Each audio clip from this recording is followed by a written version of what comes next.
Hello everyone. We are going to talk about the complications of cirrhosis. So let's start with the portal hypertension. The normal hepatic venous pressure gradient is 5 to 6 millimeter of mercury. Clinically significant portal hypertension is present if the pressure in the portal vein is more than 10 millimeter of mercury. And if it is more than 12 millimeter of mercury, then it increases the chances of variceal bleeding. Now the cause come to the causes of portal hypertension. It is classified according to the location as a prehepatic cause, intrahepatic cause, and posthepatic causes. The splenic vein, when fused with the superior mesenteric veins, it forms a portal vein, and this portal vein enters into the liver, from where, as a result, the hepatic vein arises and enters into the inferior vena cava, and this inferior vena cava enters into the right atrium. So this was little bit anatomy. Now come to the prehepatic causes, that is when the pathology or the problem is in the portal vein. In the prehepatic causes, portal vein thrombosis in the sepsis, coagulopathy or any clot in the portal vein. It may be due to secondary to cirrhosis, or it may be due to abdominal trauma or any surgery. Now come to the intrahepatic causes. It is classified according to sinusoids. It may be post-sinusoidal, sinusoidal, and pre-sinusoidal.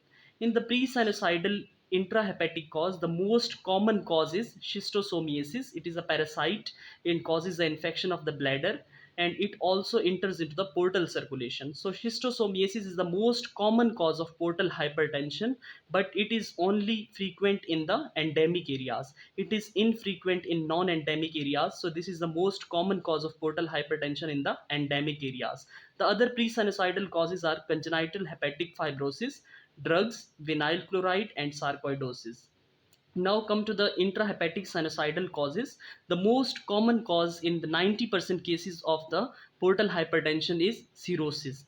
The cause for the portal hypertension in 90% of cases is cirrhosis. The in other causes are polycystic liver disease, nodular hyperplasia, and malignancy. The other post-sinusoidal causes are veno-occlusive diseases. Now come to the post-hepatic causes. When these post-hepatic causes are due to problem in the hepatic vein or in the pathology in the heart. It may be due to Budd-Chiari syndrome, constrictive pericarditis, and right heart failure. Now come to the pathophysiology of portal hypertension. When there is a cirrhosis in the liver, as a result of cirrhosis, the fibrosis in the liver occurs. Due to the fibrosis, there is raised or increased intrahepatic resistance to the portal blood flow. As a result, increased sinusoidal pressure and increased portal pressure gradient. Due to this increased portal pressure gradient, collateral starts forming. These are called varices. These are basically the portosystemic shunts. As a result of high pressure gradient in the portal vein, collateral starts forming in the various parts of the body. We will discuss in the next slide. Due to increase in the sinusoidal pressure, ascites or the fluid accumulation in the abdominal cavity or the peritoneal cavity occurs. As a result of intrahepatic resistance increase in the portal flow, there is a release of many vasodilators in the circulation. Due to release of vasodilators, there is decreased peripheral arterial resistance. It may be decreased in systemic resistance as well as decrease in the splanchnic resistance. Due to splanchnic resistance, there is a vasodilation of splanchnic blood vessels. Due to vasodilation of splanchnic blood vessels, there is more portal blood flow. This more portal blood flow also increases the portal pressure gradient. So there are two causes of the portal hypertension here. One is increased intrahepatic resistance, and the other cause is increased portal blood flow because of splanchnic vasodilation.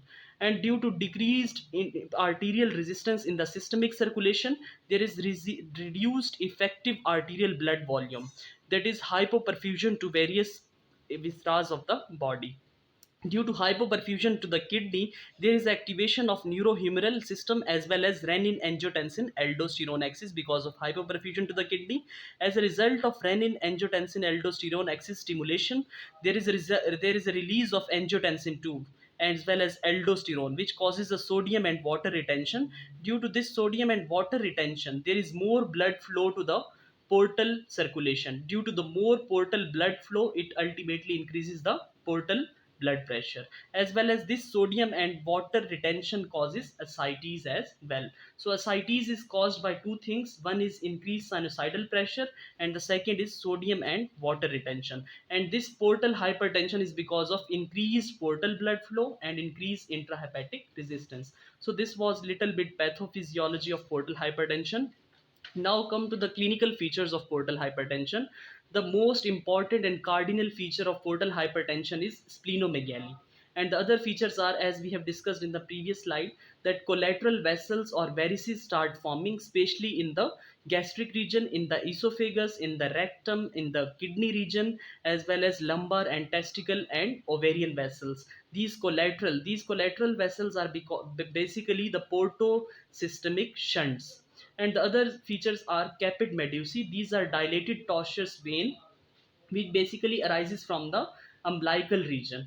And the other features are, which is a rare feature, Creutzfeldt Baumgarten syndrome. This syndrome is very rare, in which the dilated giant vessels arises, giant veins arises from the para-umbilical region, and their bruit can be heard by stethoscope. The other features are fetor hepaticus, as we have discussed fetor hepaticus many times. This is basically the smell of marceptans or rotten egg smell from the lungs. Because of the portosystemic shunting, there is a direct entry of blood from the GIT and bypassing the liver and directly enters into the lung. As a result, the marceptors are because of the portal hypertension are ascites, that is excessive fluid accumulation. It is because of increased sinusoidal pressure as well as increased sodium and water retention, as we have discussed in the pathophysiology. The other feature is variceal bleed.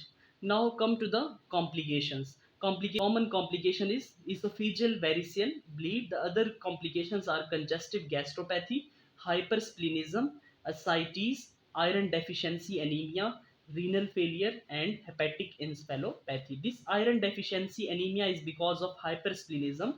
Due to large size of the spleen, there is a breakdown of WBC, platelet, as well as RBC. Due to decreased RBC, there is a iron deficiency anemia. Now come to the investigations of portal hypertension. Usually the diagnosis is by the clinically by physical examination.